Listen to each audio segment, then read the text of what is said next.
lúc chơi nó giờ bé lúc chơi chế cờ nè nó culture center nó lỡ khu địa Hong Linh culture center nó nó giờ thế nó khi nè lỡ mà cờ bút thầu ốp hà cầu chua là biết đó ốp hà nâng gọn đó là sao ta nó chỉ nó giờ thế nó trả các khi nè rồi giờ lên đấy nó là khi là nên cho nhau dễ thật trả nó là giờ cho sẽ đợi ít sự tôi trẻ cái nó chỉ cái chi cho các tua nữa cho các tua được khó tiền là cho các khi là thì bây giờ mua cần tới bây giờ mua kia dance là vùng tên đợi giờ thì giờ cho các mua kênh mua tràn mua cứ xe nữa rồi giờ lên đấy này sẽ đợi cho nhau để nhau dễ là giờ nên mua tú mua kỳ vậy chỉ cho các tua này cho họ lưu chơi nó mà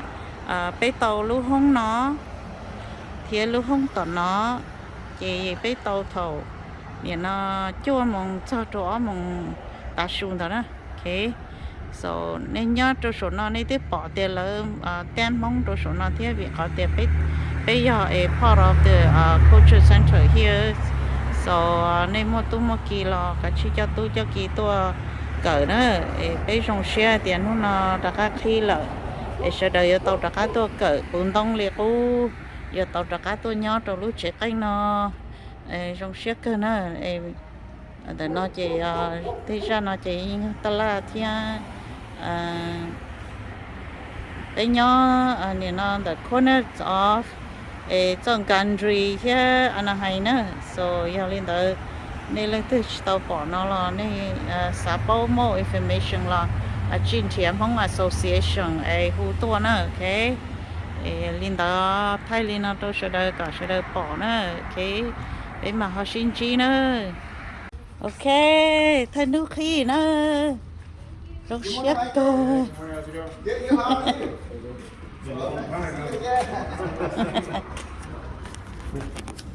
Good morning Michael nào đó xin chào chị thay nước khí đó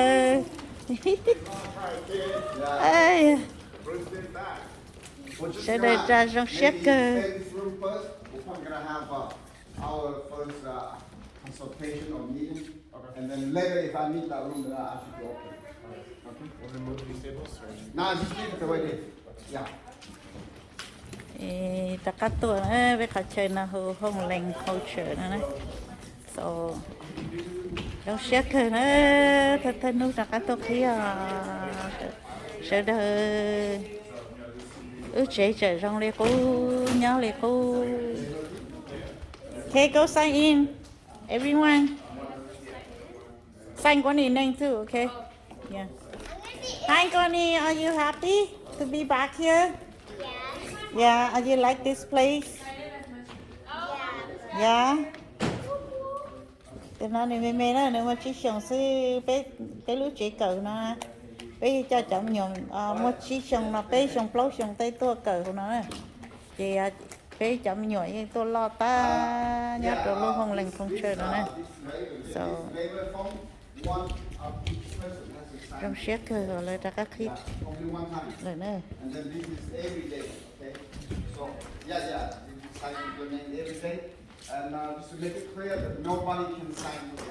Lúc chơi nó này chỉ là thì bé xin nên đâu dẫn nên lo cỡ thế lỡ mua cỡ tới thầu lý sư tiền lấy tiền after school này ý lý tiền cho ấy là cần tới ta lo lấy chuyện mua chơi kia nó chỉ là cho các tổ cỡ thế này chị nếu mua mà để tru kia sẵn để nó chị sàn nô rồi tí năng tua nhót rồi còn nó này lúc trẻ nào mà giờ lúc trẻ bé chậm thì tôi nhỏ tôi lo thế lấy cỡ lo nó ta đi lấy tôi nhớ nó mà sẽ đời giống xếp tôi đi nó cho con đa thế bé tổ không để bé tàu ít không sao tàu theo đó gì mà lúc nào chỉ bé say để không có bé chơi chỉ bé chân tàu để chỉ tàu chơi tôi từ dân đàn nào hello hi Ellie tôi từ dân nào thế này chào nhiều mà tôi mấy của này nào đây hello Ellie thấy mà nó Hi, my baby. Hi, Ellie. Are you missing us? You want to go on the stage? Để cho cậu nè, có lên non tao này. Sợ là mà rong xiết tia, đó là lại tao đã cắt tua. Sao lúc chạy cậu nào? Lấy rong xiết cậu lên nè. Thì thay lên nó sẽ mà họ đã cắt xin gì nè. Nó nói sao mà chỉ nhớ là cho chữ gì nữa. Rồi nó chữ gì tốt khi chẳng nhỏ nữa. Thấy nước sẽ chơi sẽ được chơi tao tua chơi chơi nữa thì chơi tao chung nè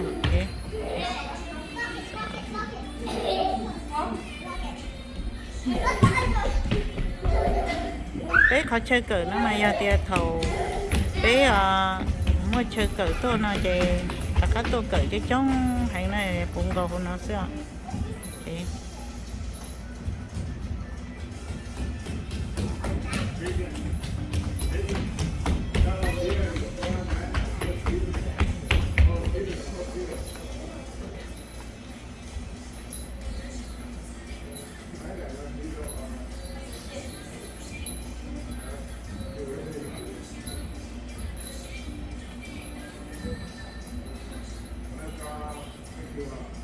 so rong xía thì bé mua cho này cô lo khi đi ăn xe xử lý chú ý thế sao mà nó thôi có liên cho nhóm mà nhưng có liên khi thế đó gì cho nên chị có liên nhiều gì thế có liên mù nhau đi đây lợi chị có liên tôi bắt tao thế chuyện có liên chừng do cái từ đầu đấy tới nhau đồ có tình là chị program để nó thì xử lý thì chẳng mua cho nó chị cái trận chơi nó chơi hay có ít xe chỉ nhớ chơi tạ thế này cái trận chơi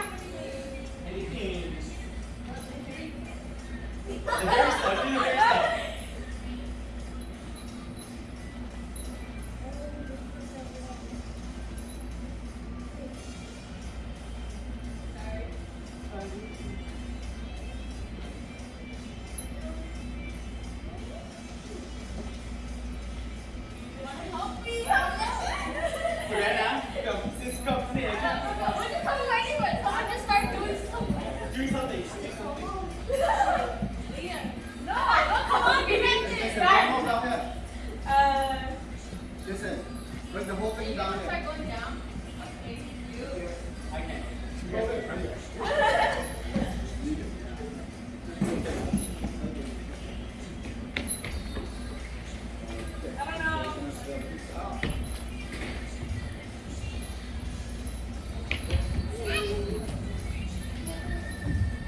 Okay, go to the next. Get away.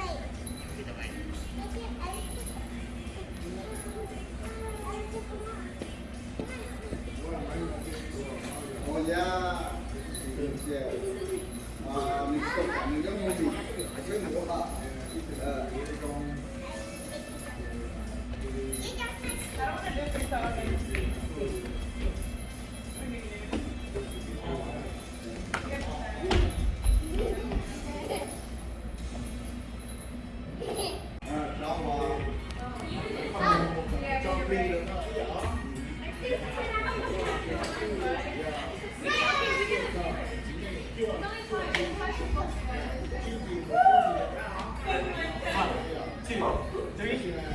And slow.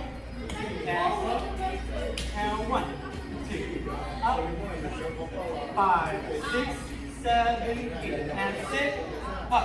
1, 2, 3, 4, 5, down. Yeah. Okay. If you insert the right foot, go one hand. I want you to go with it.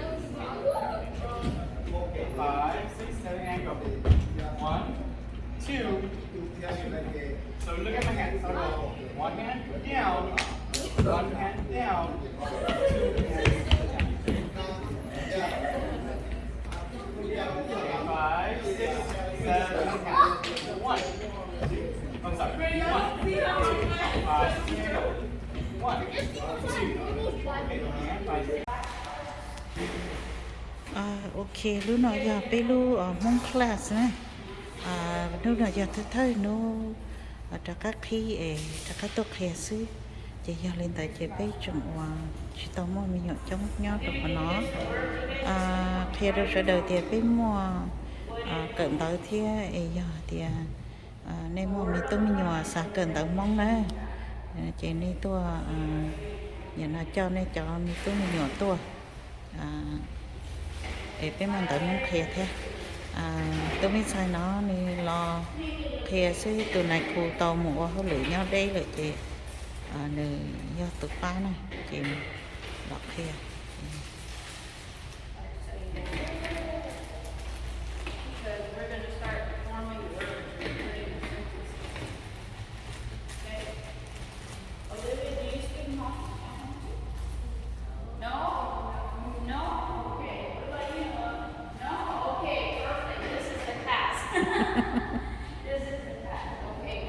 bé mới chống cha nó này thì chị ít xe mù đê ít xe mù rủ đồ nó là chị bé chậm nhỏ cho ra lại thế chị đi trả lòng mà ship bác kia rồi rồi chị nhà rồi thì tàu lại kia thì này thì bé mua mì tung nhỏ cận tới phong mua này khu khen tới mong nữa thay lên nó cho con đi bỏ nữa okay